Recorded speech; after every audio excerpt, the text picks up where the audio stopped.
Eu assisti Amphibia pela primeira vez e tenho o que falar sobre esse desenho, desde a animação, a mensagem, até ao humor. E se você achava que era só mais um desenho qualquer, fica nesse vídeo e tira suas conclusões no final, porque eu garanto que tem muita coisa interessante aqui.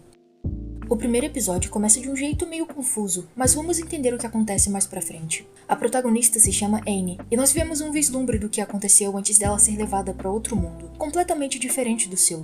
Ela abre uma caixa mágica e de repente desaparece, levada pra longe. Logo, somos introduzidos a esse novo mundo estranho, onde sapos vivem em uma sociedade civilizada, por assim dizer, e temos um foco nesse sapinho vermelho chamado Sprig e sua família, seu avô e, pelo que entendi, sua irmã. Eles moram em uma espécie de vila, onde tem até um prefeito. Logo de início, percebemos que Sprig é aquele tipo de pessoa, ou sapo, que não se encaixa muito bem. Ele é curioso, agitado, atrapalhado, bem animado e se sente meio deslocado. Seu desejo é ter algum reconhecimento, atenção, fazer algo bom que seja notável. Nesse início, vemos uma pequena discussão sobre ele não ser muito responsável, algo que ele quer ser, mas isso é uma coisa que se constrói, e com certeza há um longo caminho pela frente. Também podemos notar que Sprig não tem muitos amigos, e isso vai ser evidenciado mais tarde. Agora, voltamos para a protagonista. Ela caiu naquele lugar durante a noite, assustando um sapo bêbado que ia para casa depois de sair de um bar. Ele correu gritando por aí que havia visto um monstro e pulamos para quando já é de manhã. Então a cidade fica sabendo desse tal monstro e o prefeito sugere que o caçem. Rapidamente, Sprig tem a ideia de fazer isso, achando ser algo responsável e que lhe traria algum reconhecimento. Afinal, se ele conseguisse capturar a criatura, certamente seria um grande feito.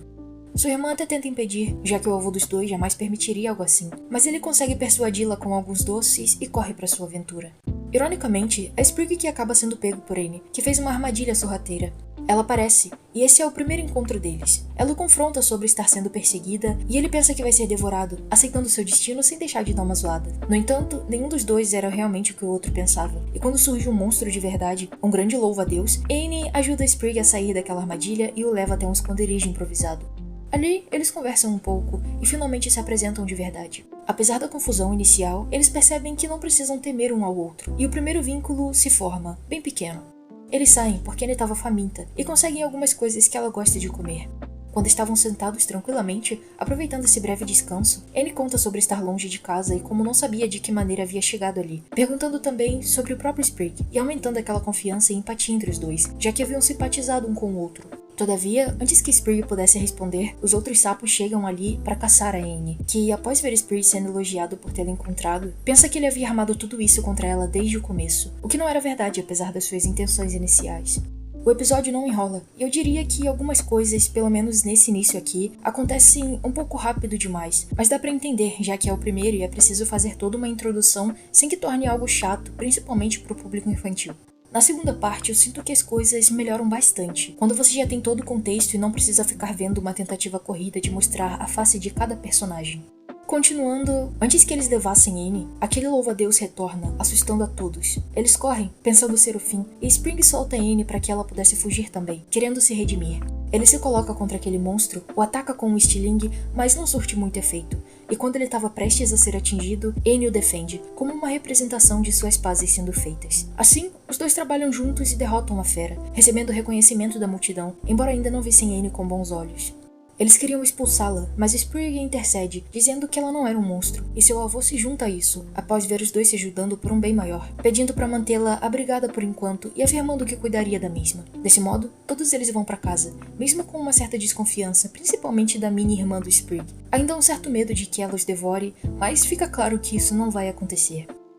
Nós chegamos à segunda parte desse episódio, onde as coisas ficam bem mais interessantes e temos explicações, além de algumas boas reflexões. Tudo começou com Annie, ainda no seu mundo, e vemos ela em uma lojinha, um brechó, nervosa e inquieta. Ao lado de fora, suas amigas estão dando apoio, mas é ela quem tá lá, sozinha. Então, ela age, roubando uma antiguidade das prateleiras, conseguindo correr sem que fosse pega. Nesse momento, eu senti algo estranho, um desconforto. Pra mim, ficou bem claro que aquelas amizades, lembradas com tanto carinho por Annie, na verdade não eram tão boas quanto ela pensava. Nesse instante, pode parecer que não, que é só algo normal, de amigos, crianças ou adolescentes meio inconsequentes querendo fazer algumas loucuras pequenas, mas isso não fica por aí. Mais tarde, apesar de terem sido proibidos de sair, Annie convence Sprig, que estava bastante interessado em ser seu amigo e queria ajudá-la a lidar com a saudade de casa, a roubarem a chave para destrancar a porta e sair. Chave essa que havia sido escondida pelo avô do Sprig.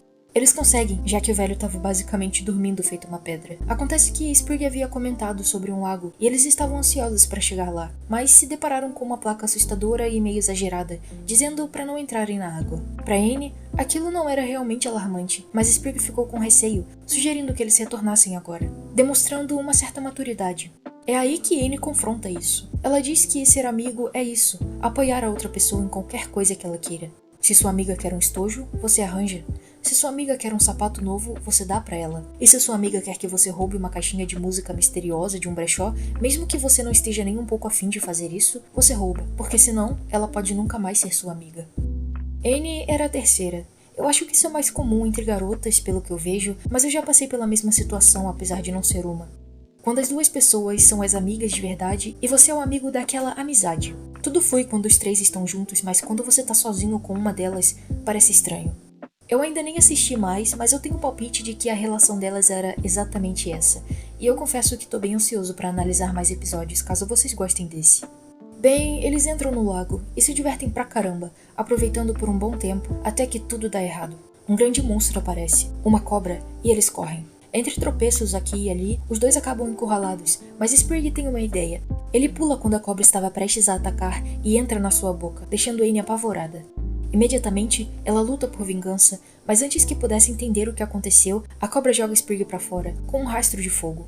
Acontece que, mais cedo, Sprig havia comentado sobre algumas pimentas super fortes, e isso foi usado agora, livrando os dois daquela. Anne se desculpa e eles finalmente voltam para casa, devolvem a chave que haviam roubado e disfarçam tudo. O avô aparece, desconfiado no momento em que acorda, mas tudo parece certo. Por conta própria, eles aprenderam a lição, e aquele vínculo finalmente foi estabelecido de vez. Uma amizade, dessas que você não espera e que acabam sendo as melhores. No finalzinho do episódio, temos um rápido vislumbre de uma das amigas da Anne, Sasha, e descobrimos que ela também foi parar naquele mundo, mas em uma outra parte, uma espécie de reino, talvez, onde estava sendo mantida prisioneira. Ela mentiu sobre estar sozinha, mas o rei, eu acho que era o rei, descobriu. Isso deixa uma grande brecha para uma ótima trama, e honestamente me deixou bastante intrigado. O humor da série começou um pouco forçado na primeira parte, eu confesso que senti uma certa estranheza, mas as coisas se alinharam. Amphibia é um desenho realmente interessante, complexo dentro da sua simplicidade, dentro dos seus limites. Pelo que vi até então, é divertido e curioso. Eu dei uma chance finalmente, e trazendo mais vídeos desse ou não, eu vou continuar assistindo e recomendo que você dê uma chance também se fizer o seu estilo. No mais, é uma boa obra. Mas eu vou ficando por aqui e a gente se vê numa próxima.